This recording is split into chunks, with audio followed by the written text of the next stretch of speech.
Hey y'all, what's up? Welcome to another episode. You are now tuned into Truth Carpet with your favorite best friend duo. It's me, Monie, and she's Yaski. Hey, And we on TV.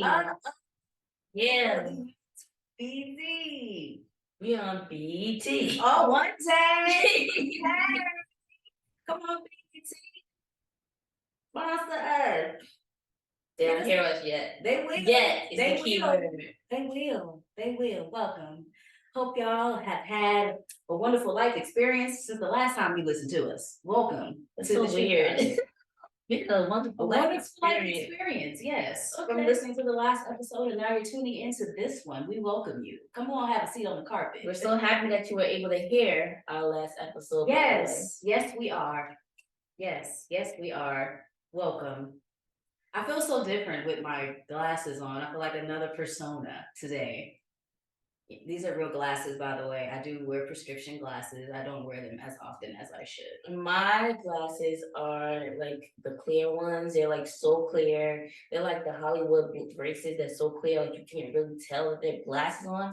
So shout out to the maker of my glasses. Are they blue light, like for your computer, or they're literally just clear lenses? They're just clear, like you can't see them, right? Like they look good. Oh, you're saying on your face. Yes. Oh, I see them now. Thank you. My bad. Yes. So we're both rocking some sort of glasses today. Yes, period. I said period. But I'm like, I sit here and I'm always thinking I need my glasses for reading. And I never wear my glasses on the show, and I should be because I'm always looking down to read to see where it hurt. I squint. Like I have what is it? Nearsighted. I'm farsighted. I can see far away, but I can't see close up. So they're my reading glasses. So when I have my phone here, I'm technically when I'm on my phone, I should be having my glasses on too. But that's an experience I hope to never have. But I'm not blind because I can definitely see signs from far away with my glasses on. If I have my glasses on, signs far away are blurry, which is crazy. But I definitely need them for driving as well because, honey, I can't see very good at night. I need my glasses. Okay. But anywho, welcome. Let's go and check in real quick. How are you doing, ma'am? I'm tired. Oh, okay. Why do you think you're tired? My role at work switched, so that kind of switches my schedule too. And I still want to get home after getting home late and play on my phone and do stuff. And I'm also not working from home. It's big switch. Yeah, so like I had a hybrid schedule where I would be able to work from home 2 days out of the week. But now because I switched my role, that puts me back on probationary period, which now I have to come into the office every day until that period ends. So I'm like, I'm so tired. I can't wait to go to sleep. It's crazy how that works. How you still at the same job, but because you have a new position, you're in a new probationary period. Like, yeah.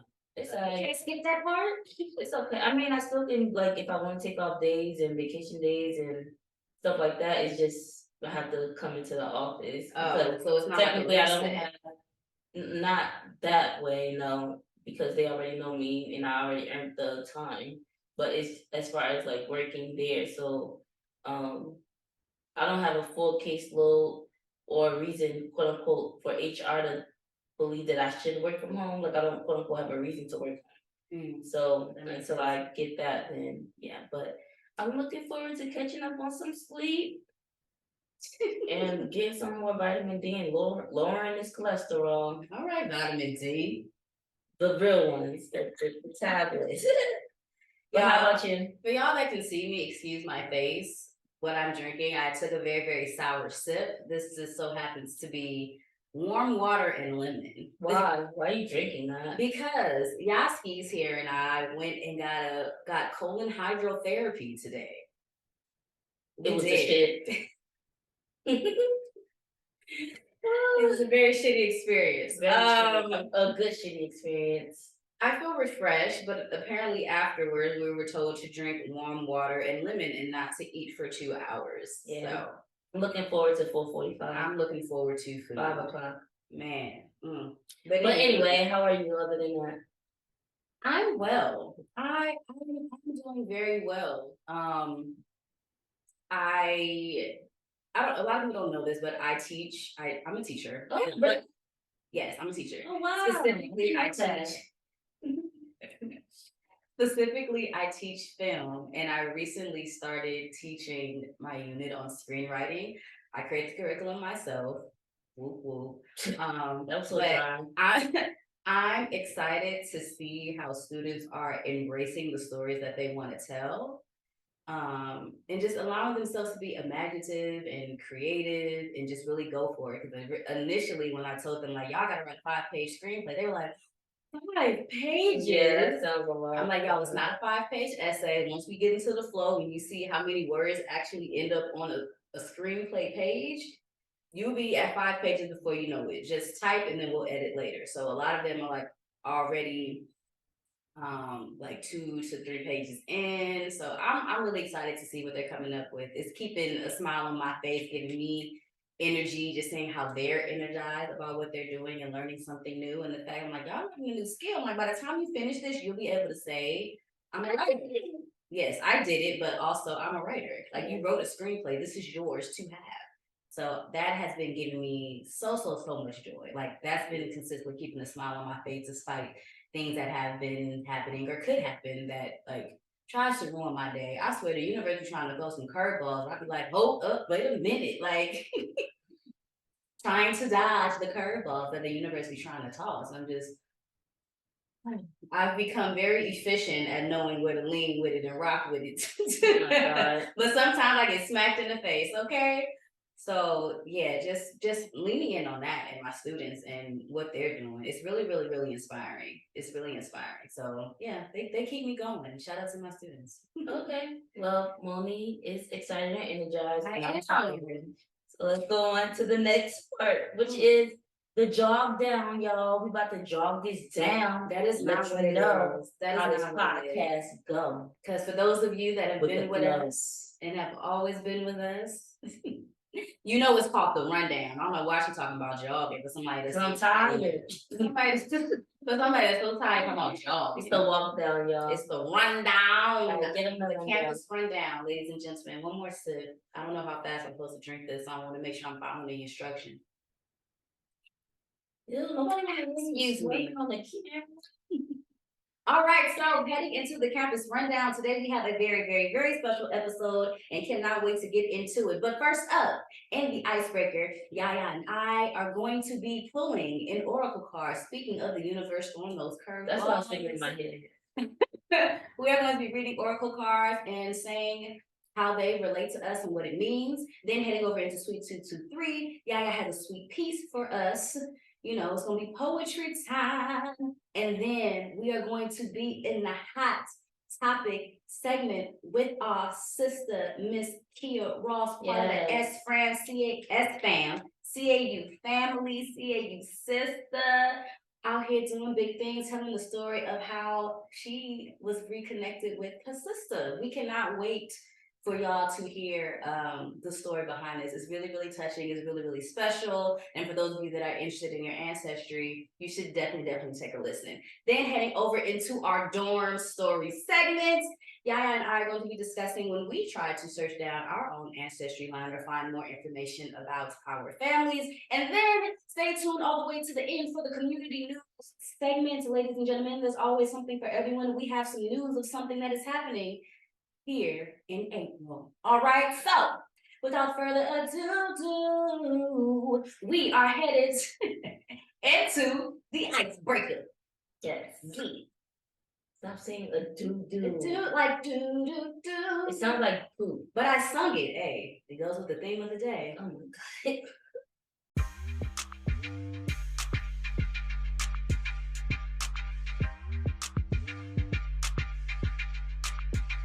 Okay, y'all, so we are about to do an icebreaker. Yeah. This is called icebreaker. Yeah. No, it's not. It's called the universe has your back. We're gonna pull an oracle card from this deck.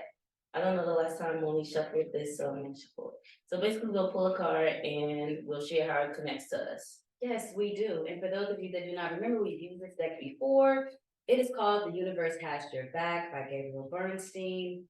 And yeah. Okay. It's a really good deck. I really enjoyed it. It's 444. Make a wish. Ooh. It's too late. It's 4:45 now. Okay, sorry. Okay, you wanna go first? Babies first. Sure, I will go first. See what the universe has for me. Okay.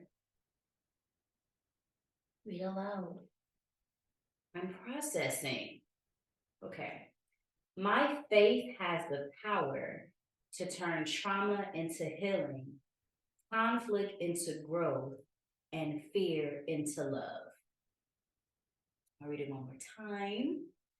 My faith has the power to turn trauma into healing, conflict into growth, and fear into love. I honestly have been trying to hone in on my faith because I've been going through a period in my life where I feel like I'm about to change directions. Not sure exactly where, but I can feel a bit of turbulence in regards to where I'm supposed to go, and I need to have faith and understand that everything is going to be okay. I had saw a post the other day, and it was a picture of a mustard seed, and it was like, if you know, you know, like just having faith of a mustard seed. Your faith doesn't have to be this large, grand, you know, thing. It's just something that you hold within you, just knowing that everything is going to be fine. And I've also been working on my own mental health and healing in regards to make sure that I am able to be the best possible person that I can be as I am grown, because we don't stay the same. We consistently are changing. And I want to make sure that as I'm consistently changing and growing, I'm growing into the best person that I can possibly be. So whether that means, just being more mindful of the things that I'm doing and how I'm doing them and how I'm communicating, and making sure that the things that I do align with my morals and the things that I truly believe in my heart, and not allowing myself to be manipulated by the thoughts of others. Yes, I can, be open to the opinions of others, but I also want to make sure that I am being true to who I am. And just continuing to learn myself every day, especially with turning fear into love. I've always had this thing where I've been known to be a worrisome person. Like my mom will tell you, like my anxiety has been real for years. But just honing in on that and learning to take that fear and turn it into a positive light, and same with the understanding with my faith that everything is going to be okay. Um, and consistently just checking in with myself to make sure that I am in a space that I'm ready to continue moving forward, because it's okay to take breaks. Like we're all in this process of doing what we need to do to get to where we need to be. But if we need to take a break for a second to reassess or realign what we're doing and where we're going, that is perfectly fine. Take a rest stop, like driving and going on a road trip. Sometimes you got to pull over to the side of the road. You might be a little tired.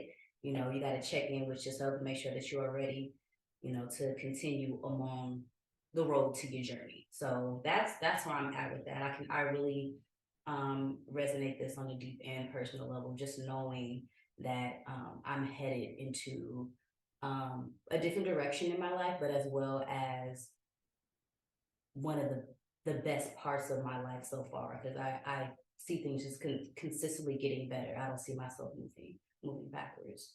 Thanks, dude. Yes, absolutely. I feel like shuffling it again because it slid off the. And something just told me to shuffle again. Your turn. I create mindful moments throughout the day, reminding myself I am Miss Love. That is not what that said. Okay. I create mindful moments throughout the day, reminding myself that I am love and miracles are natural. I'll read it the real way one more time. I create mindful moments throughout the day, reminding myself that I am love and miracles are natural. What comes to me when reading this is just basically being grateful for the things that I have, appreciating the things that I have, appreciating where I am in life, just showing myself gratitude and not beating myself down for where I want to be or where I thought I would have been at this point in life. Just reminding myself that I am enough, reminding myself that things are going to come to fruition if I work on it and if I put in effort and continue. Just never give up on things. That's the way I take miracles. I don't think things just happen just to happen. Even if you manifest them, you still have to work on those things that you manifest. And that's where I get the love part is just knowing that I am enough. That's what I believe, like loving myself and also feeding into that love. I need to work on some solo dates. I've not done a solo date in a long time. Actually, I guess getting my nails done is a solo date, but It's somewhat. like where I used to be before like the whole dating thing and hanging out with friends thing, like I used to go out to eat by myself and just do a lot of things by myself. All I do now is go to Trader Joe's by myself. But like I would like to, like I'm excited that spring is here because I also love going to the park and skating with my headphones on and just like doing things, just feeding that part of me. So that's what I'm thinking of when I read this cup. Yes, and speaking like in regards to both cards, in a way that they similarly align in regards to needing to have faith and believing that the work that you put in for manifestation of things that you want, having the faith that it is going to work out, everything is going to be fine. I can love myself, feed into myself. It's springtime, y'all. It's time to grow.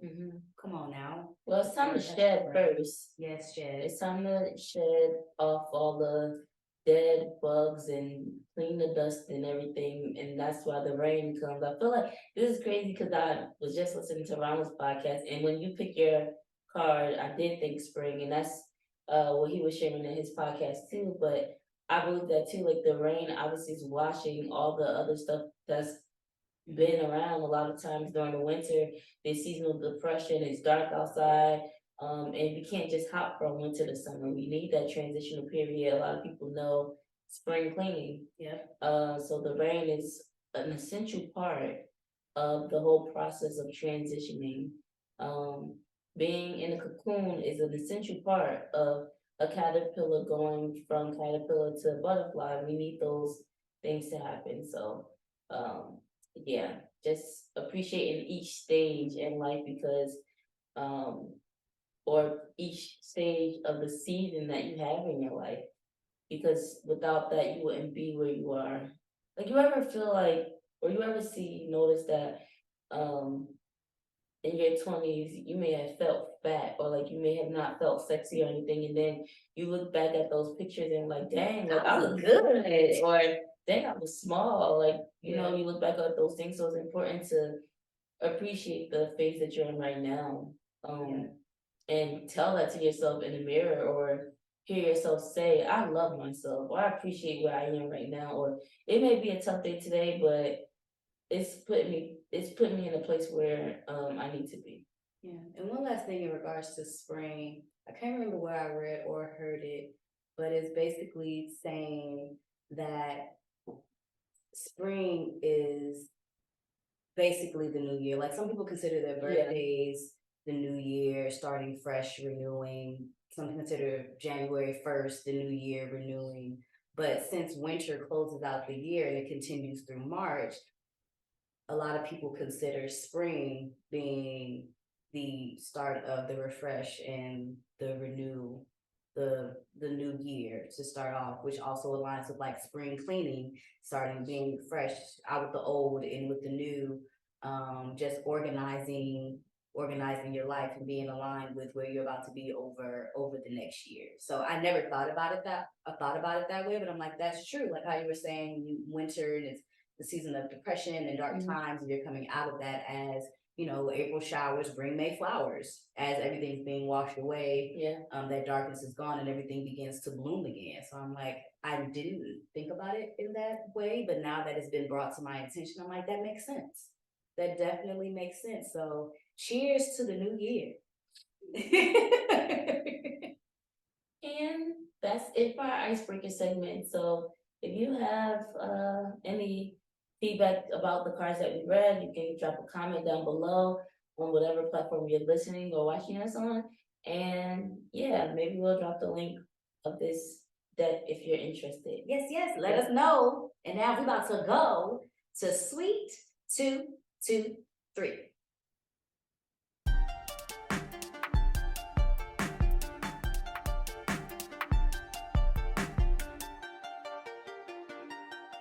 Hey y'all, welcome to Sweet 223, where I, Chiquita Banana, will Yeah, be we sharing. whoa. Hold on. Because I didn't want to say Yaskies for those that are tuning in for the first time, have no idea that Chiquita Banana hasn't been around. since the first season. Like, who? Well, it's me. When I'm pale in the winter, my name is Chiquita Banana. Banana. But I'm getting brown a little bit, so it's Yaski's gonna share a poem today.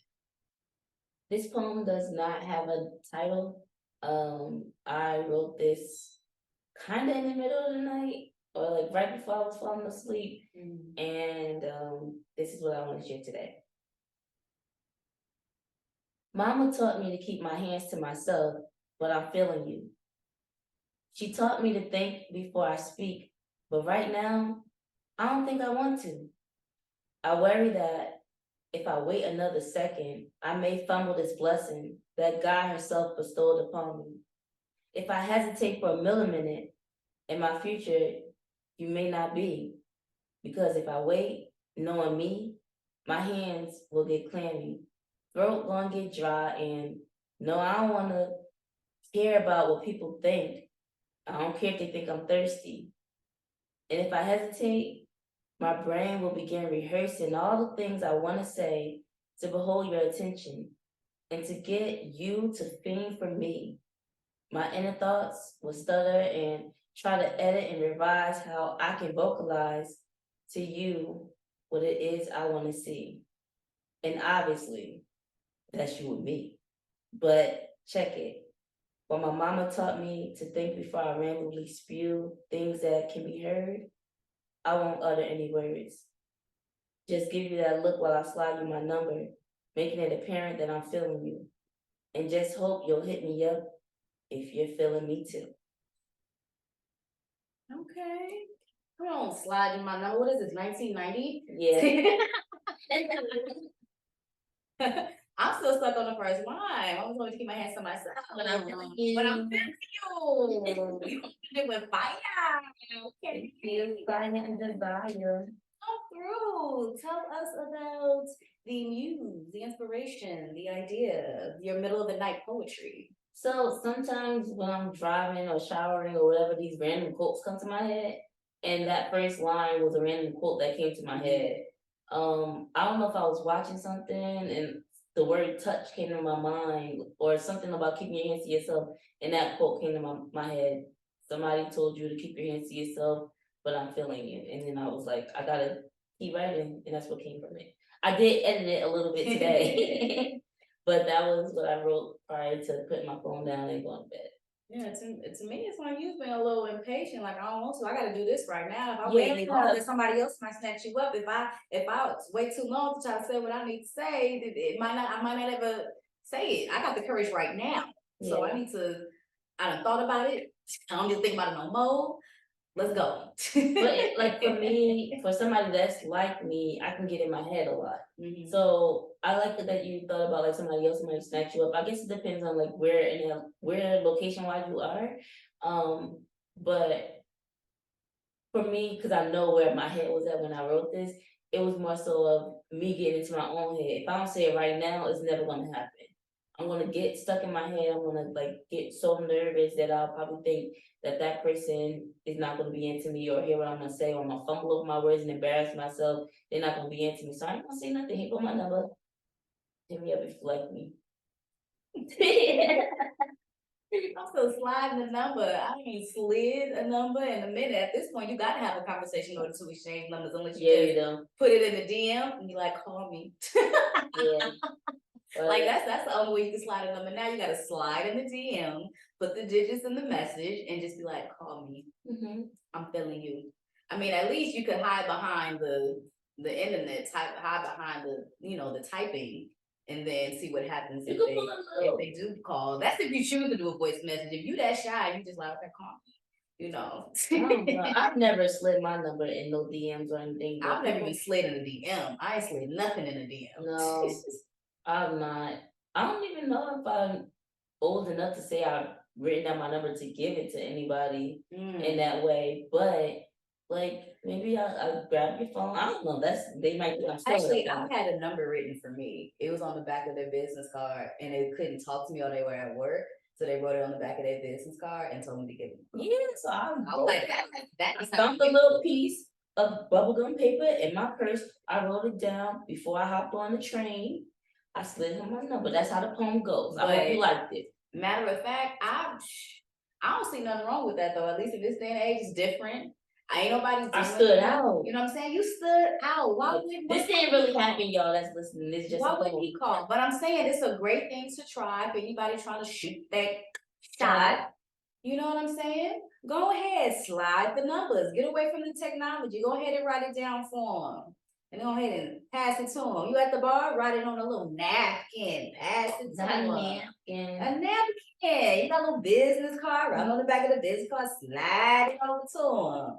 Call me. You need someone to talk to. You gotta do the satisfaction guarantee. Well, for those who are listening, I hope you enjoyed my poem. Thank you. Yes, it was very lovely. You're gonna have to come up with a title for that one. I know, right? Mama told me. Mama told me. Call me. And that concludes our sweet 223 segment. If you enjoyed the piece, go ahead and let us know what you think. If you want to add to the conversation, you're welcome to do that as well in the comments. But for now, we're going to head over to Hot Topics, where we have our friend here joining us. Yes, y'all need to tune all the way in. Turn the volume up. I was gonna say, turn up the dial. Not the dial. Back in 1990, you sliding papers, I'm turning up the dial. It's the bubble gum paper. And I'm rolling up the window with my arm, or rolling down my window with my arm. That used to be a lot of work. It was. To holler, you had to work to holler. Wait a minute. Biceps on fire. You had to work to holler, or just open the door at that point. Ain't get the windows. Yo, yes.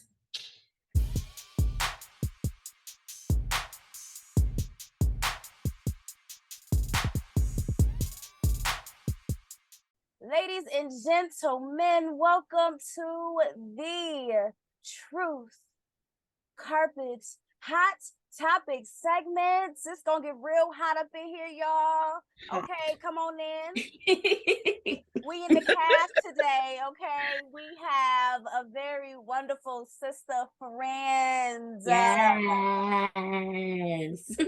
The third member that we have on the show from the SFAM, okay? SFAM. Yes.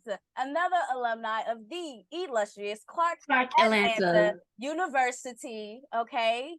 If you know, you know, okay? Super excited to have her on the show. Been wanting to have her on for a while.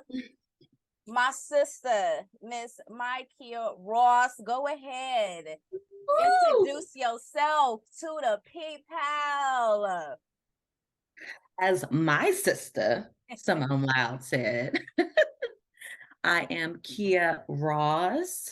I am a native Washingtonian, born and raised in Washington, D.C., proud HBCU graduate, as she said, the illustrious, don't forget it, the illustrious Clark Atlanta University. I am also a social activist with a passion in social justice and reform. I am the social action co-chair of Long Beach Alumni Chapter, Delta Sigma Theta Sorority Incorporated. I also serve as the corresponding secretary for the Clark Atlanta University Los Angeles Alumni Chapter, and also a financial member of Long Beach branch NAACP. So I am in the community. I am in these streets putting in work. Yes, putting in work. Yes, the list goes on and on and on and on and on. Okay. And on. You can't touch her. You can't touch her. Come on now. It's my sister. I love it. Yes. Welcome to the Truth. I also want to shout out Law Pie. Thank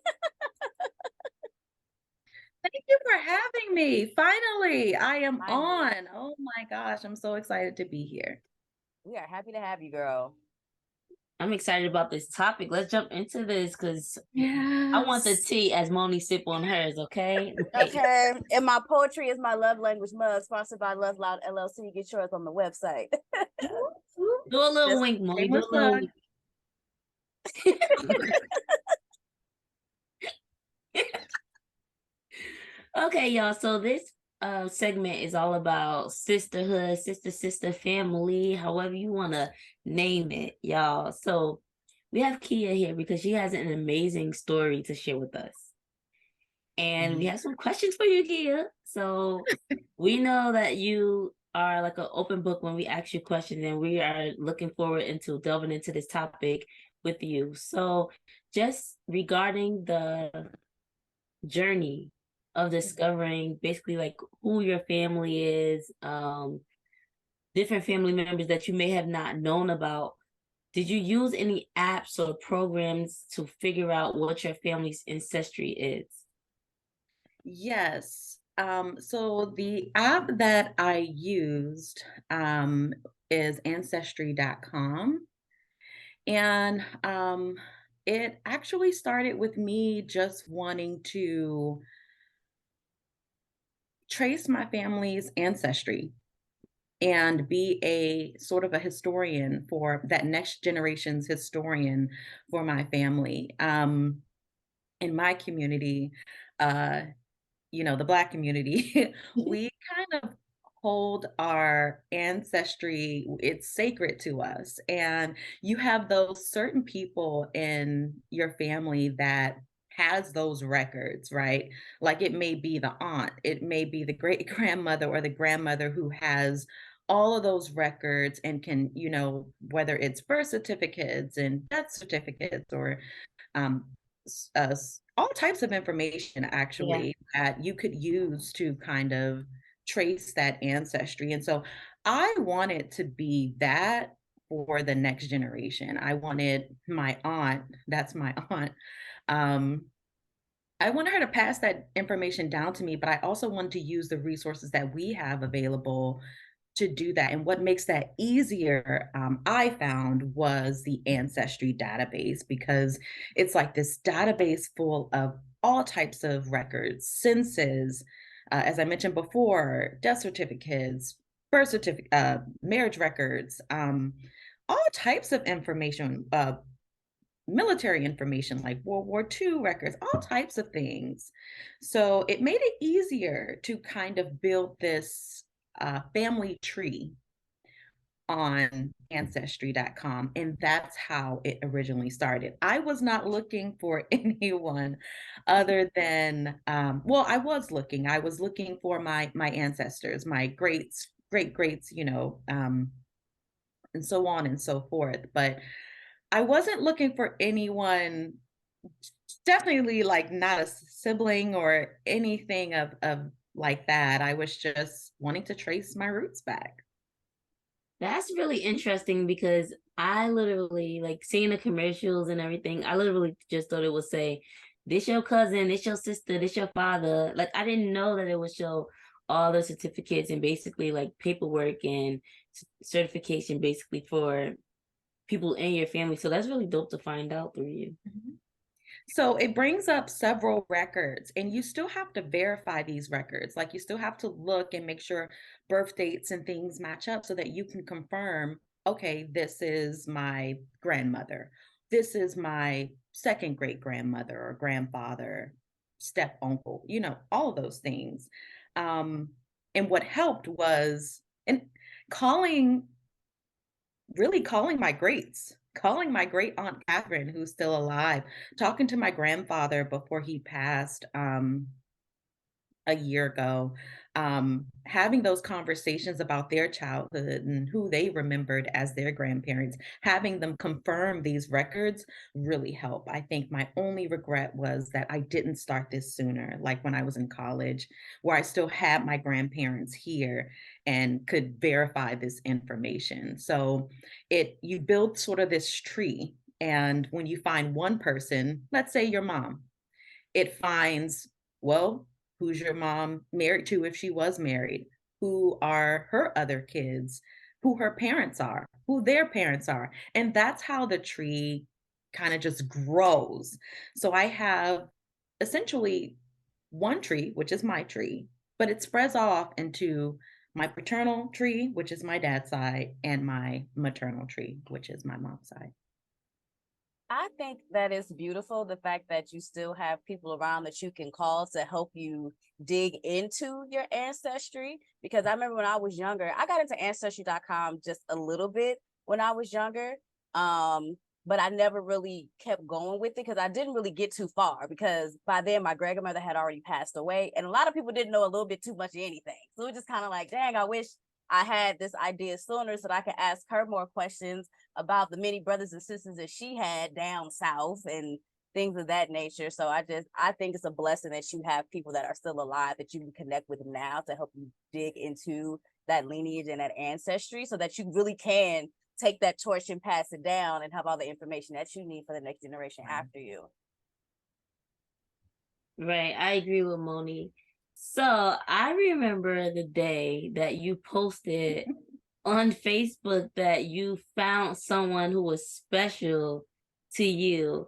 So we want to hear the juice, the tea, the whatever your favorite beverage is about the process or the experience that you went through when you learned that you had a sister out there. Okay, so I do want to clarify that it all started when, so I had started the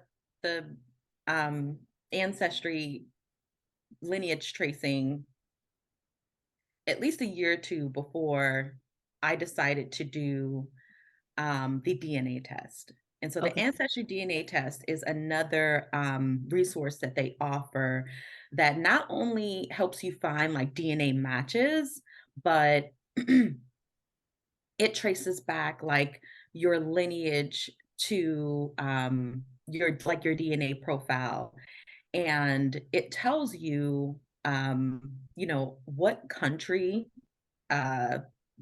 you could, like, what your DNA traces back to, what percentage. And so I have about, and this is just an estimate, like I think it's 25% Nigeria.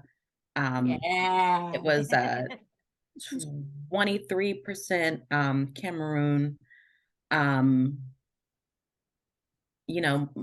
I think there was Benin and Togo in there as well. Or I'm sorry if I'm saying it wrong, Benin and Togo. Hopefully Yeah. I'm saying that right. You fancy, girl. I like those countries so far to go. But then there's that percentage that I I'm know gonna she say must. Yeah. they and that was like a little close to 12 to 15%. So that was significant. And but I am mostly okay of African descent. Okay. No question about that. But obviously, the other percentage, that European percentage that's in there, obviously, due to historical things that have happened in our history, in our community, back during slavery and things like that. And so I was just trying to find that. And it's so funny because when I initially took the test, when I bought the test, it's not the same time I took the test. And so I really want to understand, like, God had to be at play, because when I bought the test, I bought the test because I was already had the subscription.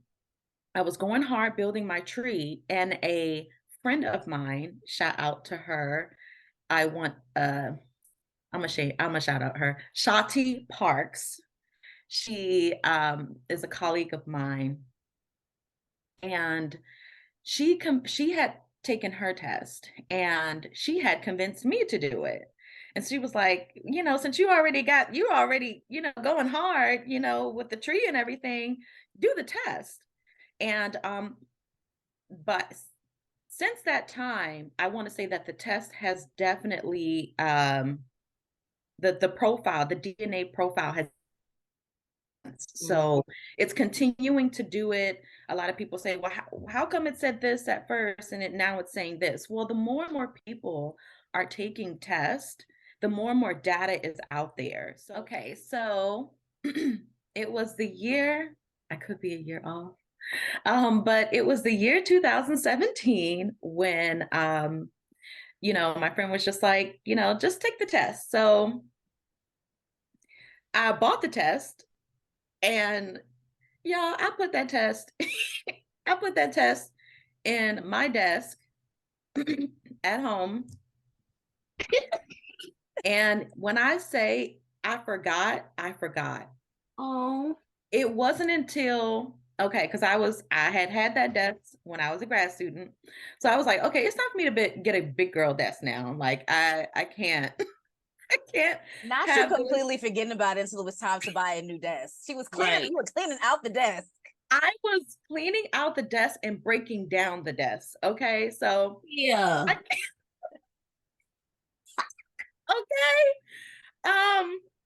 So obviously it wasn't on my priority list. Right. So anyway, I kid you not, y'all. When I pulled the desk out the cupboard part of the desk, I'm sorry, when I pulled the DNA test package out of the cupboard part of the desk, I looked at it. It had dust all over the DNA test. I am not lying. Like, I was like, oh my God, I totally forgot about this. So I was like, oh my gosh. I was like, shame on me. Okay. Adulting was kind of crazy back then. But anyway, so I blew the dust off. I blew the dust off the test. And I was like, I have to take this right now. Like, I have to take it right now or it's never going to get done. So I took the test. I did the saliva and the swab and all that good stuff and packaged it, sent it on the way. I blessed it, sent it on the way to, through USPS. And I was just like, out of sight, out of mind. I've taken care of that. It's almost like getting an action item off your list. I'm done. So, you have to make a profile, and when the DNA profile is ready, you have to make an ancestry profile. I'm sorry, and when the DNA profile is ready, it uploads into that profile you just made, and then it starts to show you all of these DNA matches. It's just like an overload of information, right? Well, believe it or not, so I told you that year was 2017 when I bought it. 18 is 2018. I had it for a year. I did nothing with it. It wasn't until 2019. And this was a really busy year for me. It was just a lot going on. I was just going through a lot personally. And then I was also pledging. And it was just a lot on me that year. It was just one of those trial and tribulations years that I think back to. And so I get this notification. Well, let me double back. On Ancestry.com, there are so many people trying to, hey, I'm your second cousin twice removed, and my grandma, Sally Mae is I don't, I'm trying to find anybody who's related to her on her side. You're gonna get those all the time, and it can become time consuming trying to answer all those requests, trying to figure out how you're related to these people, trying to help other people find their family, and how you play a role in that, right? And so it can become very time consuming. So I had to give it a break because that year was just enough for me already. Sound And like a family book, like they got Facebook. It sounds like a family book, like with all these yes, messages popping up all the time. it's like, man, yeah, it's like that. And or like a LinkedIn for like, Family it's member. like, yes, it's Family. like that. And so, that year I just didn't have the time or the mental capacity to dedicate to that. So, man, I unsubscribed and everything. Well, at first, w- if I recall, when I first had Ancestry, when you unsubscribe, you didn't get messages. In order to check your messages, you had to subscribe. Now, if you're not a member or subscribed member, you can still check your messages. You just can't like see other people's tree. You can't, you know, other access to records, any of that stuff. Like you can't continue to kind of like build and confirm and stuff like that, right? And so I was like, I can't get messages, I'm fine, but you still get the email notifications. And so I was ignoring those. So apparently my sister, Miss Tashi Reese, she was emailing me for at least 3 months before I even really knew she was when I went back into the messages, she was like, "Hey, I think I'm your sister," or "Hey."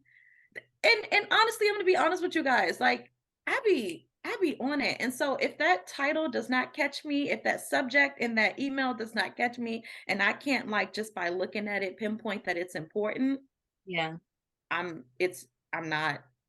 I'll answer it at another time. But by that time, I could forget. It could be a week or two, right? Right. You're gonna have to blow the dust off that email. I filter my emails for that very purpose. So she had been emailing me, but it's just been, hey, I think, and it just wasn't catching my attention. So I'm just thinking she's another one of those, hey, I'm your second cousin twice removed. That's all. That's all I think, right? So then somehow she's emailing me through ancestry.com. Let me clarify that. I'm not subscribed, so I'm not paying attention to those. Somehow finds my email. That I have yet to determine, but I need to, kind of do some research on how she found me or how she put it together. But she found my Gmail, and she said, and she emailed me. And that first email was, "Hey, the subject said adopted at birth," and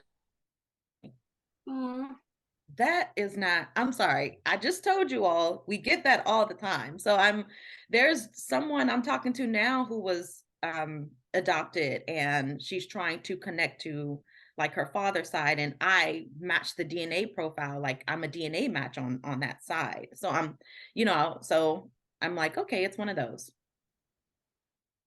Emails me again, but this time it's a little snappy. It's like, hey, is this you? It's a picture of me and my profile picture. So she wants to confirm if that's me. So now I'm like, okay, let me entertain this. Let me hurry up and answer this email. So I was like, yes, this is me. Do you have any questions? Yeah. The attitude came out. Right. What do you want? That's Kia, if you didn't know. Okay. So I was like, yeah, do you have any questions? So then she responded back immediately as if she was waiting by her computer. And yes, actually, I do.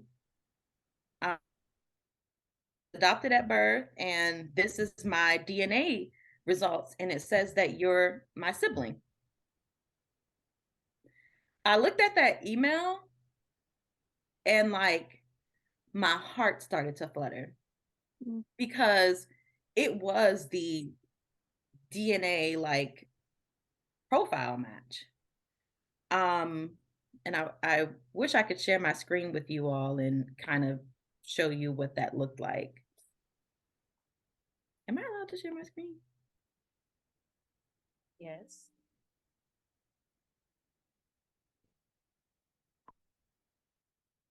You should be able to. You have access. Okay. Well, I am going to just share my screen and show you all what she sent me.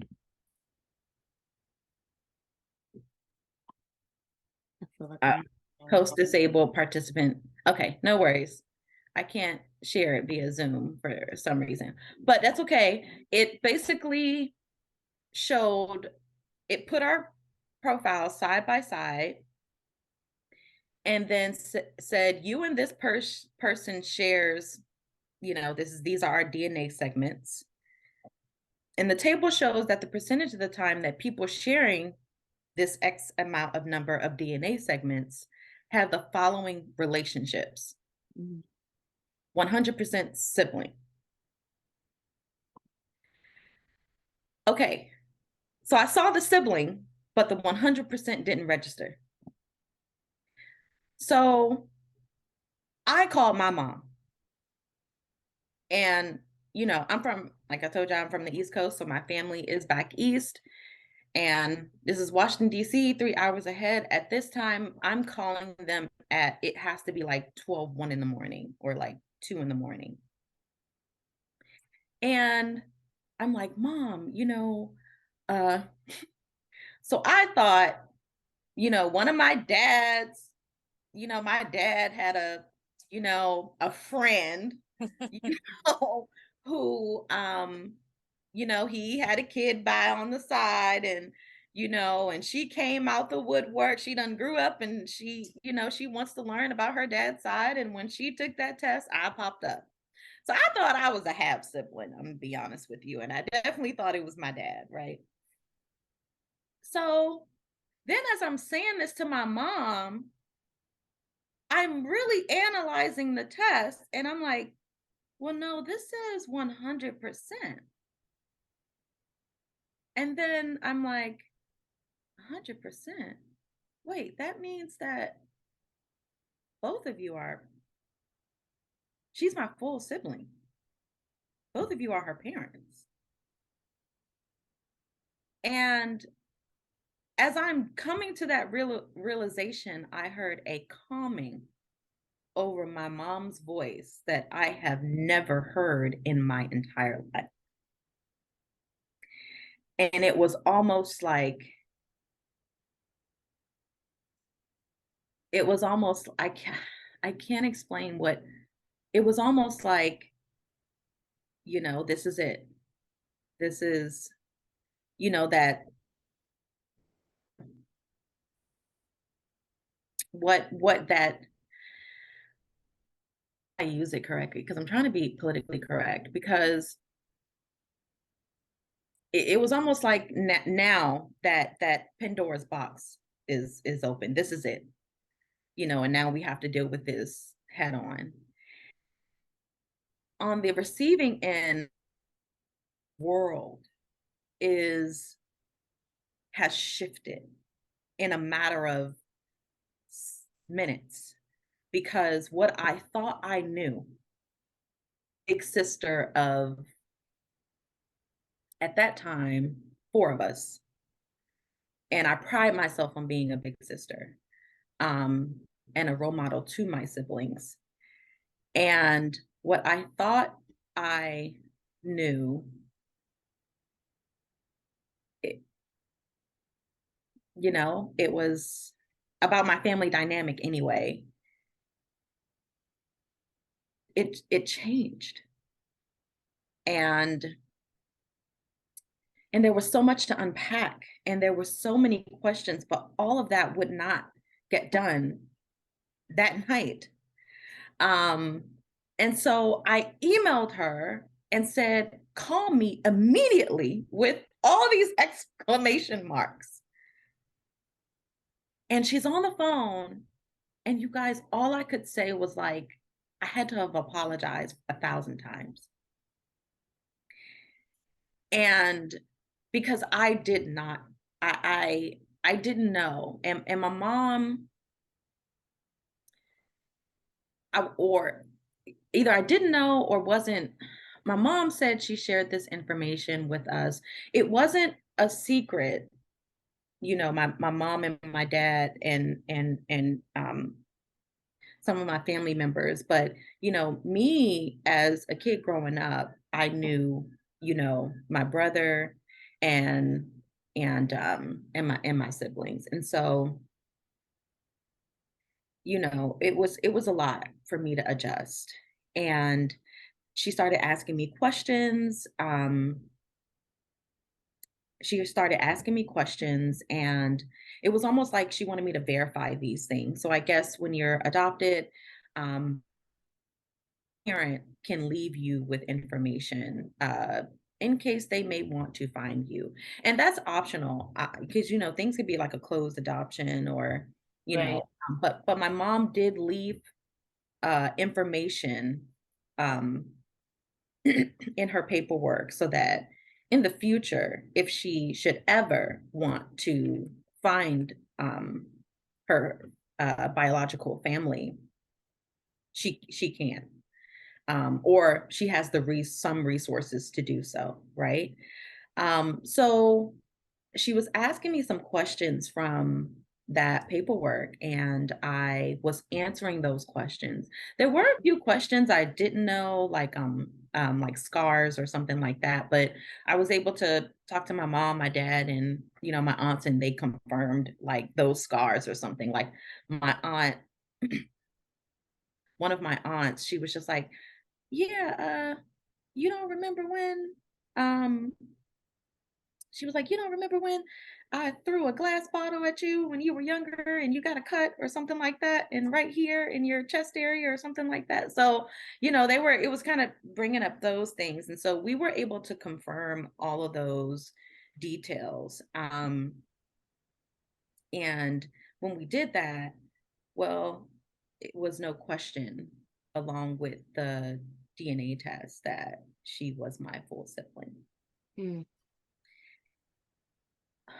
As you could, so that next morning, I I wanted to share it and then document it.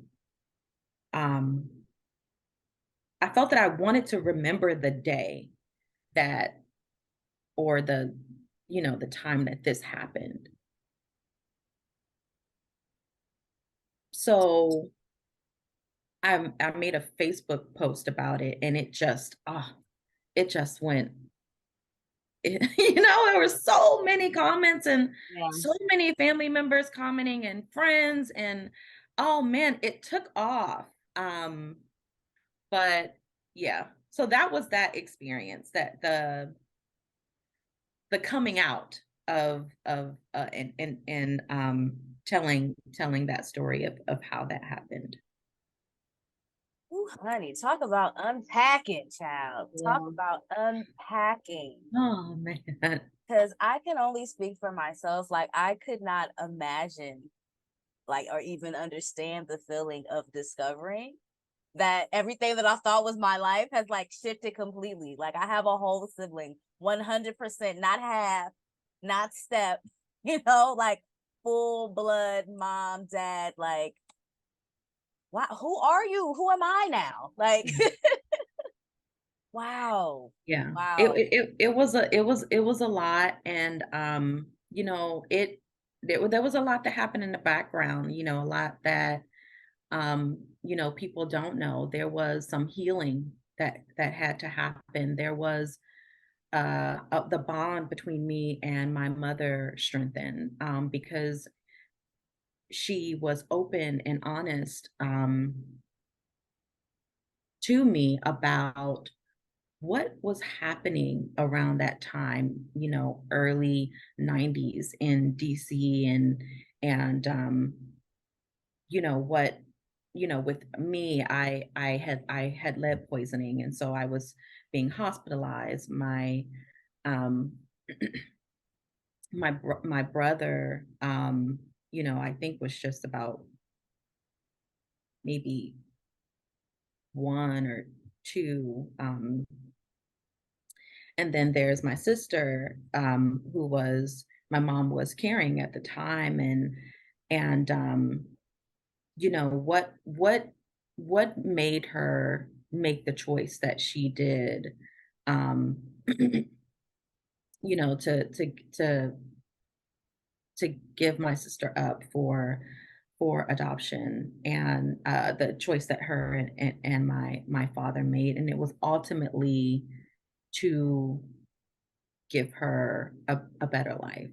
Um, it was ultimately to give her a better life, and a family who would provide stability in all the ways, you know, a home she could grow up in, uh, a you know, financial stability, you know, all give someone who could give her all of that that my mom at the time just could not. Um, and you know, she was already financially impacted and didn't really have a home to call her own, when she had just me and my brother. And you know, a lot of people can say, you know, this is what I would have done. This is what I would have done. And honestly, it's easy to judge, right? But she made the best decision for her at that time. And, you know, my sister is a teacher in um, K through 12 elementary, what is it called? Secondary education. Um, she has a master's degree. She is a member of Alpha Kappa Alpha Sorority Incorporated. Like she is awesome, you know, and you know, she has a very loving family who has become family to me.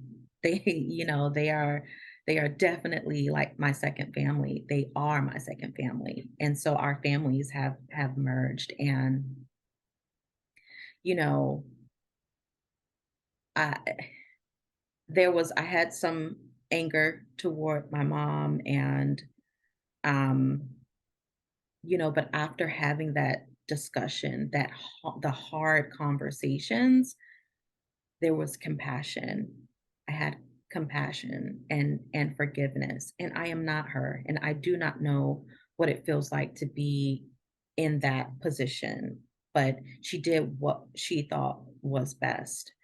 Um, and so, you know, there was a lot of healing that had to happen. You know, after even with me and my sister, um, you know,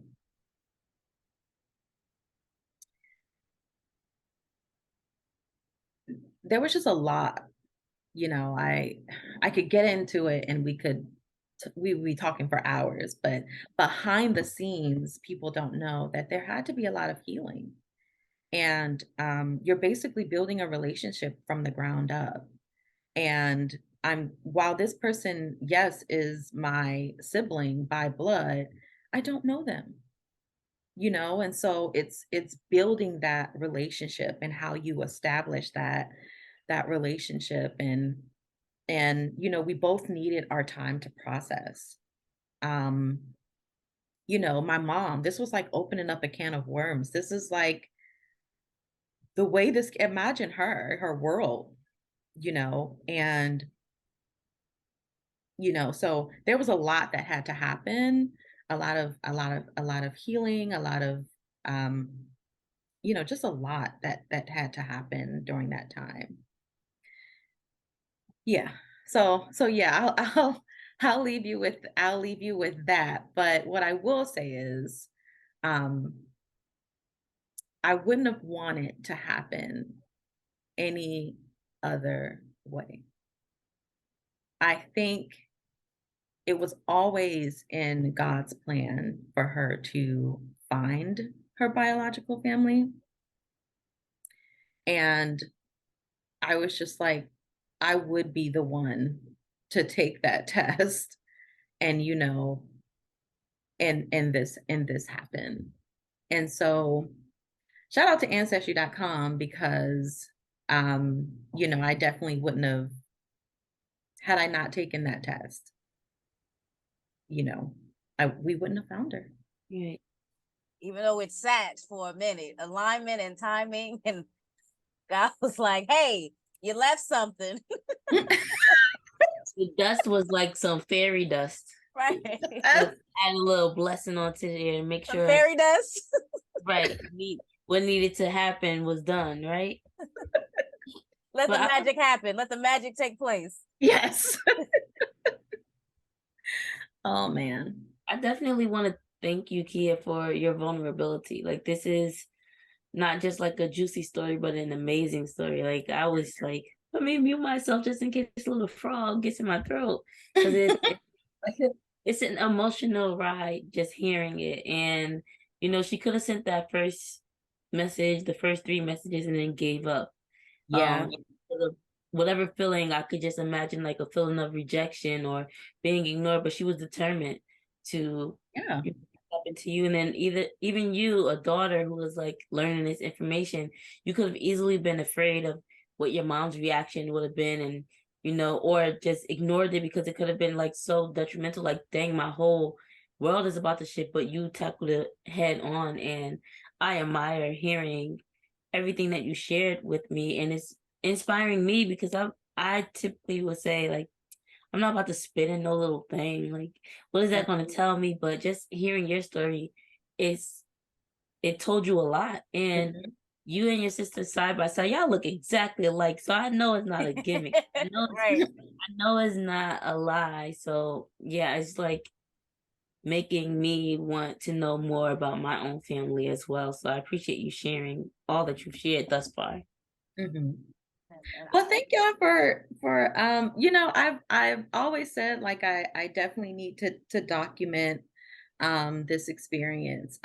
We don't take it for granted. We have girls trips that we have incorporated girls trips Yes. that we have every summer. Yes.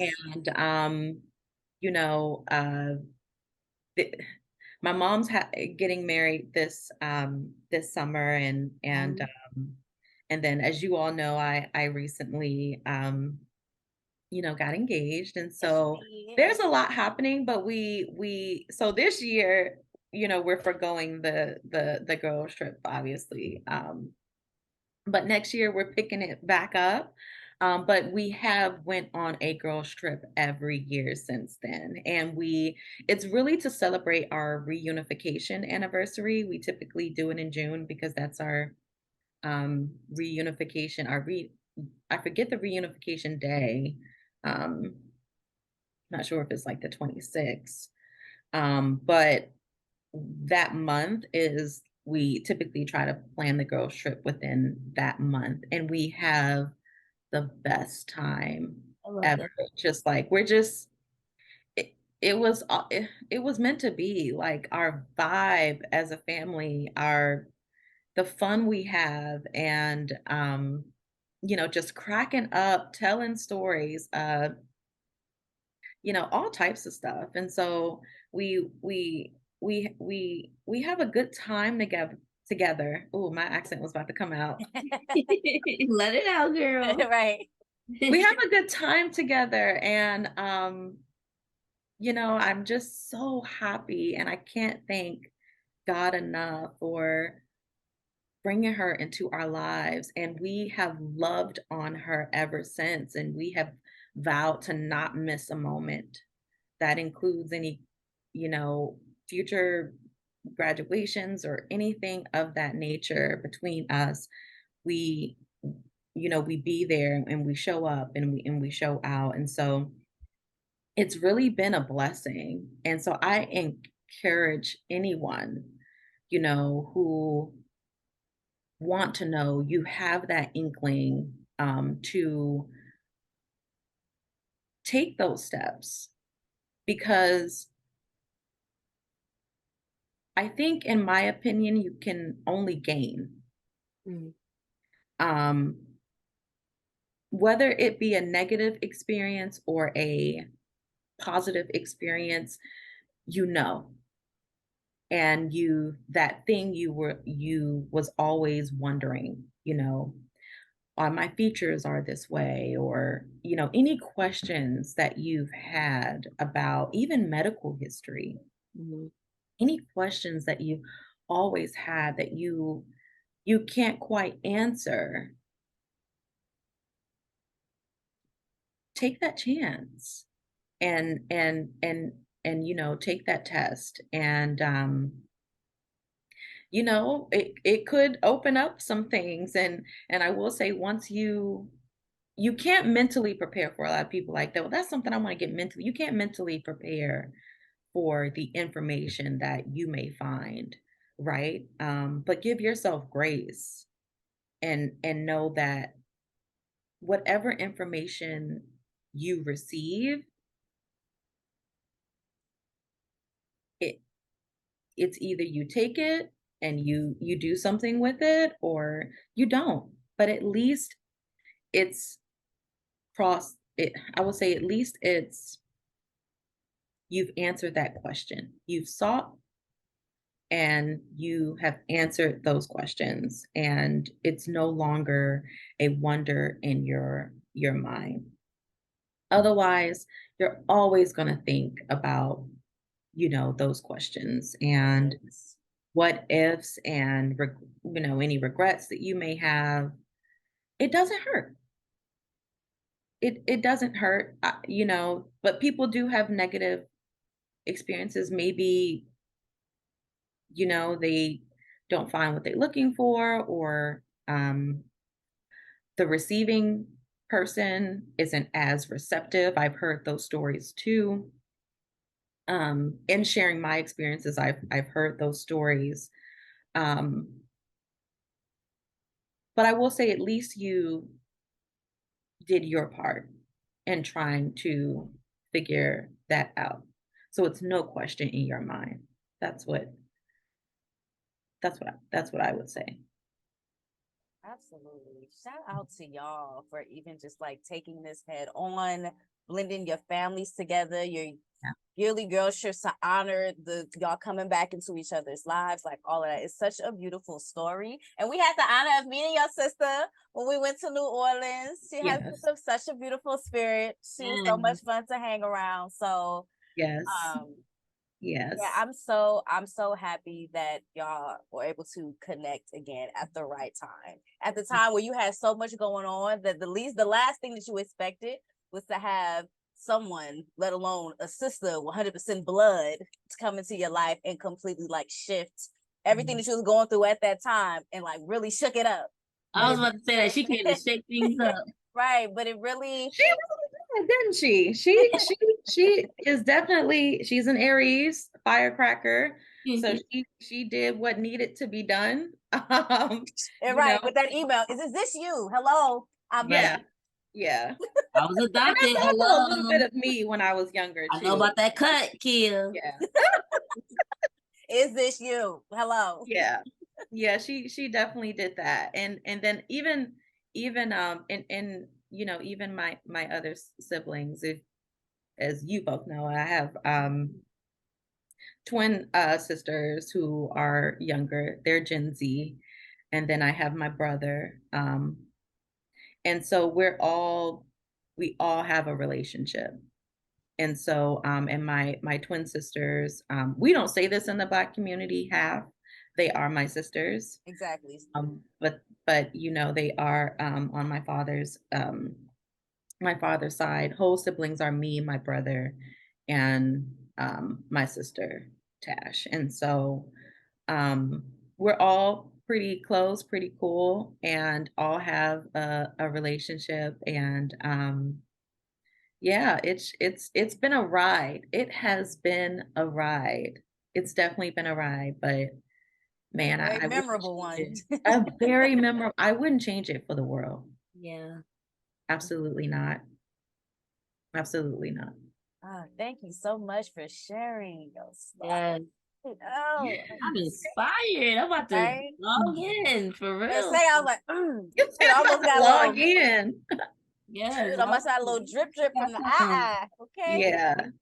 It's so funny because I just renewed my subscription, a 6-month subscription to ancestry.com. And I'm back in my tree and building it. And I think that outside of, in addition to finding my sister finding me, another thing is it bringing me closer to my family. I mean, I'd be calling cousins, I'd be calling aunts, I'd be calling my greats, and just like really talking to them about their childhood and their relatives and what they remember growing up. and how my family even migrated, from, I know people call like the DMV area, that's DC, Maryland, and Virginia, not the DMV. Um, the South, but I want to say it's the Mid-Atlantic. Um, because when I think of the South, I think of the dirty South. But yeah, how they migrated from like the Carolinas to, the DMV area, or, you know, my grandfather, and how like some people had like 8 kids, or like one of my greats, she had like 13 children. She had like 6 by her first husband. Oh yes, my great grandmother had 12 brothers and sisters. That they had a lot of siblings back in the day. Man, I was like, girl, how did you pop all those out? Like, what? Yeah, and that was on both sides of my family, I find. I was like, wow, I thought my family was huge, just like, because just I have second and third cousins, okay? And so I thought my family was huge just in the DMV area and even in the Carolinas. And like I was looking at my tree like, my greats were having a lot of kids, So, I don't know who I related to out here, So it's, yeah, as far as I know, luckily I don't have any relatives too much in the Cali that shifted out west. So I think I'm pretty safe, in this area. Plus, I don't have to worry about that, anymore. But yeah, I make that joke all the time. You never know who you're, Right. you're related to. So definitely get that test. Yeah, let me hop on his website. Right. Huh? Yeah, Let me hop exactly. on his website. I know there are a couple out there. So I plug Ancestry because that's, the database that we used for our journey. But, there are others out there. I've heard 23andMe. There's so many, that are out there, but Instagram gonna be one next, right? Right. Yeah. Oh, Yeah. and speaking of Instagram, before we let you go, let the people know where they could find you. Let them know. Where can they find me? If you want them to find you. Right. My sisters, like I said, they're Gen Z, and so they always they said that old people are on Facebook.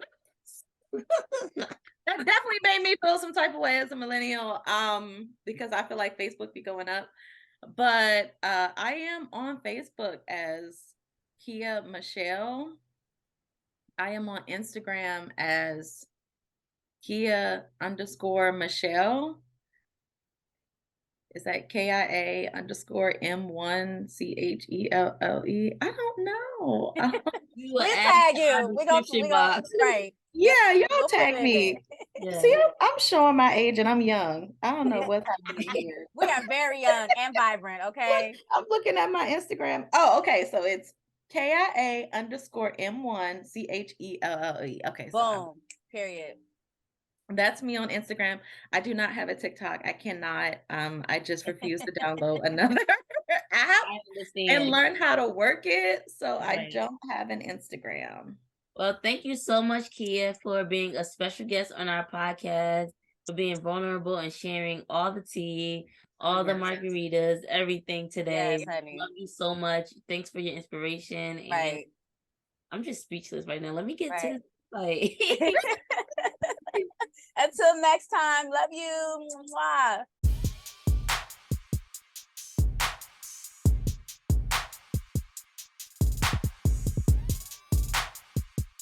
Here we go, yo. Okay. Here we go, yo. So what's the scenario back? So in today's dorm story segment, Yaya and I are going to be discussing what we have done to find out more information about our families. That's it. That Okay. I don't know why I stuttered so hard. I literally could not get the words out, y'all. But that's it. That's all, folks. Over here sound like Porky the Pig. All right, so y'all know who Porky is? Yes, Oh, because of how you studied. the way you looked at me, I can't. I don't know fix where it. it came from. It's all right. I don't know where it came from either. I literally couldn't stop my tongue for whatever it was trying to do. It was twerking. It's the lemon. I guess so. Anywho, would you like to begin? Tell your family searching history story? Yeah, because I'm gonna take 2 seconds. So, the first thing that I try to do to learn about my family, because a lot of people like look at me and say, "Where are you from?" And I say, "I'm from Jersey." "Where you from?" "North." "Where you from?" "Shanley Avenue." Like, what else do you want to know? No, where's your family from? And like, well, where's your grandma from and whatever. So I got tired of being asked that. So I asked my two different great grandmas. And what I'm told is the same thing. All they know, well, one grandma said, both said Jersey, and then one said Georgia. But further than that, no one could really give us information of like deeper than Georgia or like what country aside from America we came from or anything like that. One reason why I think that may be true is my great grandma, her mom passed away when she was 8 years old. While she was, well, the story of how she passed doesn't matter, but when she was 8 years old. So a lot of times kids that age are not going to be interested in learning where's our family from and all the other stuff, especially during those times. Right. So it's like, I guess with the death of my great great grandma, all that information stopped, and all we really do know is Jersey, and maybe on my mom's dad's side, some of Georgia, but that's all I can really say regarding that. And it sucks because you want to know who your family is, just so that you can like, well, for me, have that bond and experience family. Like I remember back in the day, we used to have family reunions and do stuff all together, and it just be so much fun. But then on the other side of it too, you don't want to hook up with somebody who's a potential family member. Not in my like, not with who I am. I don't want to hook up with anybody and have Right. them be cousins on both sides, like in that way, like be my sister and my cousin on the same side of the family. That's too much. But yeah, like I all I've done thus far was ask questions of my family members to just try to find out what I could find out from them. I am inspired by Kia's story, because I did have a cousin who is related on both sides, but not in that ancestral way. Like basically two women who are sisters, and two brothers, who got two guys who are brothers, basically had a double date, and they liked the other family. So our moms are sisters and our dads are brothers, so that makes us cousins, but there's no like funny business going on. He had a test done, and with what I thought I understood of those tests, I found out, okay, well, I'm Nigerian, then like if, like whatever your test say, we got it the same, we practically siblings. But after hearing Kia's story, I do want to do more research about it because I didn't know it told that much information. And it does always suck when people ask me where you from and then go on beyond, like after I say Jersey, it's not enough for them. And it bothers me when people do that. It makes me feel like it helps me to see how unprivileged I am of not knowing. Like you have people that's so proud to be from the Caribbean. They were born here in New York, but they're so proud like to know that their family is from these places, and I want to know what that is and connect with people who can give me more insight. I did have a sister, quote unquote, like this girl had reached out to me and my brothers online and said that I'm your sister, and I just like never paid attention to it because I'm like, Dad, you got another daughter? Okay, whatever. Like, he because he said no, I just let it go. I didn't really care to dig deeper. And this was like years ago, like in my early 20s or maybe teen years. But now as an adult, I want to know like who out there is a part of my family. So I am inspired to look into that. Yeah, for somebody that said it was only gonna take 2 minutes. Right. But I mean, like, I don't know much. I'm just talking about like I do want to know more. I mean, I don't know much either, but hopping into my story. So I'll start with growing up, I knew that my great grandmother was from Louisiana. My dad used to always tell stories of how they would take, the family would go down from California to visit family back in Louisiana. I'll never forget, he said one time he was in why I say Alabama, Louisiana. Like he remember time where it was on one side of the street, it was pouring down raining, on the other side of the street, it was sunshine.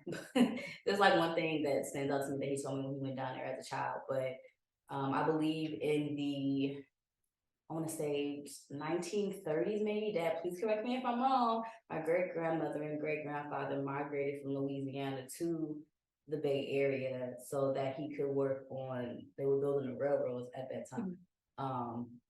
So that's the reason why my family ended up moving from the start of my family, as far back as I can go, is from Louisiana to California. And then my great grandmother used to tell me a lot growing up, that I found out that her mother was a slave. So I knew that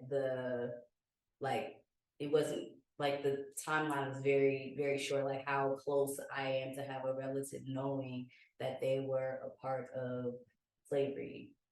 Because my great grandmother was born in 1910. So just to give some insight just on how far back we're going. So that always like struck me as like surprising to me, just to know that it's my grandmother, my great grandmother, and then her mother was a slave. I never really got more information in regards to like where plantations or anything like that, but just knowing that information is just like very, very, like very surprising and close to home.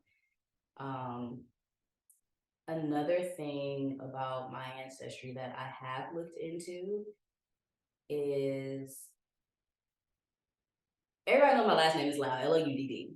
So it got to a point where I started to wonder, like, well, who else last name is Loudd with two D's? I've met people whose last name was Loudd with one D, and I've been like, could be related, not really sure. It seems like that's two different family lines, unless it started out with one D and another D came in at some point, or I don't know. But I believe it was like into my high school years or beginning of undergrad. Like I really, really wanted to know. Like all I know is me, my sisters, and my dad. That's all I know who has his last name, and then my dad's father, my grandfather. So I started on Facebook researching the last name, and ended up coming across, I found a cousin. I found a cousin, same exact last name. I think the family was in North Carolina. And come to find, he was the son of my dad's brother that my dad had never met. But my father knew he had a brother, but I've always grown up knowing that my brother didn't meet my brother. I grew up knowing that my father didn't have any siblings. So I know my father as the only child, but apparently my grandfather had other children, just not with my grandma. So, but we've never even met that side of the family. But that ended up turning into, I think it turned into like this group chat on Facebook. Half is Loudd, L-O-U-D, and the other half is like L-O-U-D-D. They were trying to arrange at that time like a way for us to all like get together and meet, but not even necessarily knowing if we're all even necessarily related. Just like, we Black folks, your last name Loudd, our last name Loudd, so we must be related. But there are a handful of Loudds. Yeah, of Loudds that end in two D's that I found out about. Still haven't met them in person, still want to be able to arrange that and actually make that happen.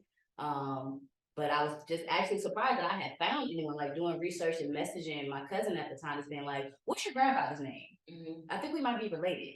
And I think I actually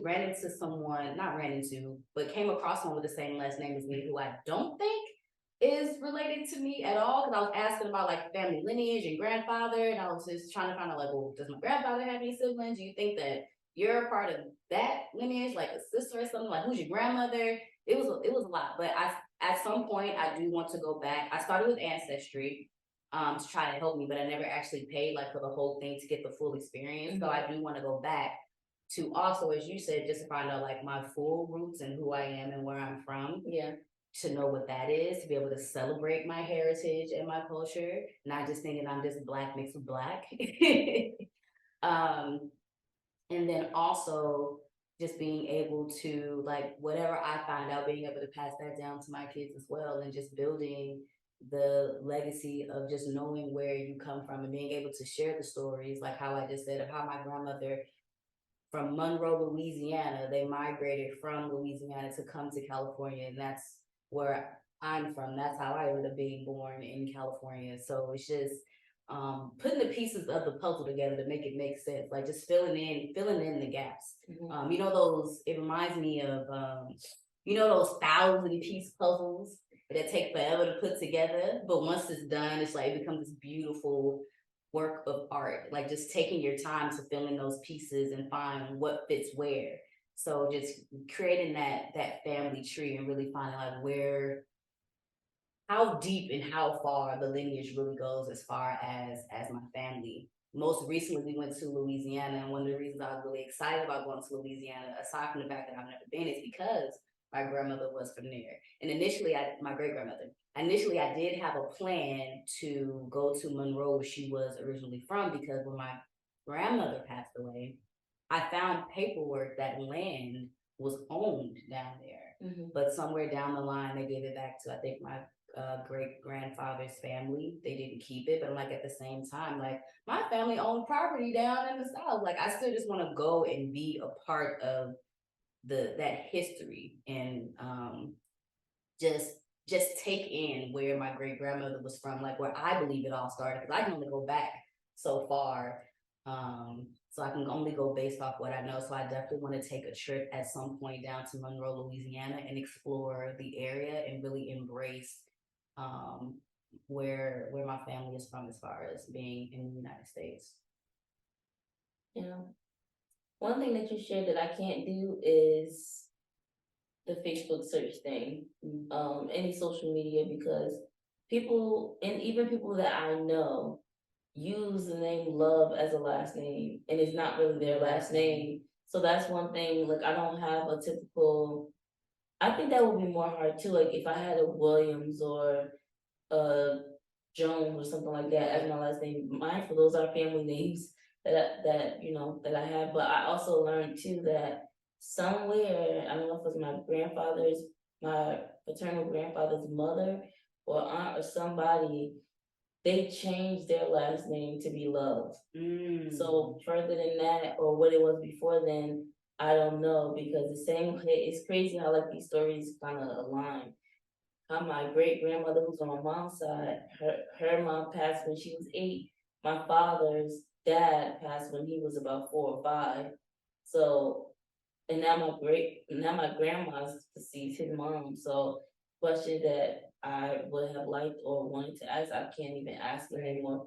And when I spoke to my dad, that's all that he was able to get to me. And I don't know if other family members have even tried. So if I do go ahead and do this ancestry.com and start doing the research, then I'll be that person in my family. Whether I have kids or not, I want my people that's in my life, whoever they are to me, to be able to know something about me or things that I research. Yes, absolutely. That's all I always say. If y'all come across somebody with the last name Loud with 2 D's, I'd be like, most likely they probably related to me somewhere down the line, some way, somehow. That it has to be, because I feel like there's so very few of LOUDD. So if y'all come across anybody with that last name, please tell me that I got some questions and they might have some answers. So let me know. Okay. Okay. Well, thanks for listening to our stories. Yes, thank you for listening. And now we're going to head over into the community news. It's time for announcements. It's time for announcements. It's time for announcements. It's time for announcements. What if my family was from Egypt? I mean, it could be. I told you one time you kept reminding me of my friend that I knew in high school who was Eritrean, and you look like her. That's my cousin. Oh, my grandfather. Y'all have similar features, so your family, your lineage might be from somewhere in that part of Africa. I don't know. Africa. So yes, welcome to the community news segment. First and foremost, before we even get to the announcement, Thanks for listening to our podcast, y'all. yes, but thank you to our sister Kia for coming on the podcast and telling us such a beautiful story. We appreciate you sharing with us, and we hope that for those of you that were listening, now you're interested in now wanting to dig deep into your lineage, your culture. Where are you from? Opposed to just being saying, you from down the block, down the way. Really like dig into the history, or be that person to become the family historian and really understand where you from. So yes, Kia, it was wonderful having you on. For those of you that are interested in following her, we're going to put her information down below. And speaking of which, because we've known Kia since college, our question of the month for the month of April is, what was your go-to dance move in high school or college? I could get into it right now, but y'all gonna have to watch the question of the month. But this one is exciting to me. Let us know if you want to. You can tell us the dance move for high school and college, and get a little extra credit if you send us a video doing the dance moves. We can put it on our page. Please and thank you. Also, we are now in April, so for this month, I was about to say for this April, we are celebrating National Poetry Month. So shout out to all the writers and poets out there. We will be sharing some writing prompts on our Instagram page. So if you see them and you want to participate, you can, whether you decide to share them with us or not, just feel free to use the prompts to just get your creative juices flowing and going. Yes, absolutely. You can send us those too, so we can read it and see what you've been working on. And for those of you that really love Truth Carpet, you really mess with LoveLoudd, it gets down with the vibe, please send us a review, whether it's via DM, us personally, you want to text, or you want to send it via email, or YouTube, or Spotify. Yes. You can also head to Anchor. The link is in our bio, and you can send us a voice message that we will share on our show. Or if you see us walking down the block, you can slide us a paper. Yes, go ahead and slide us a little note and let us know how much you love it. Okay?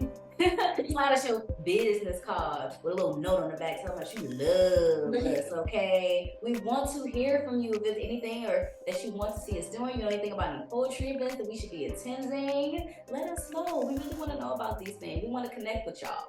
Yes. We want y'all to connect with us. So let us know what you think. Please, please, please. And in advance, thank you. And I was about to say, without further ado, ain't nothing else. This is the last segment.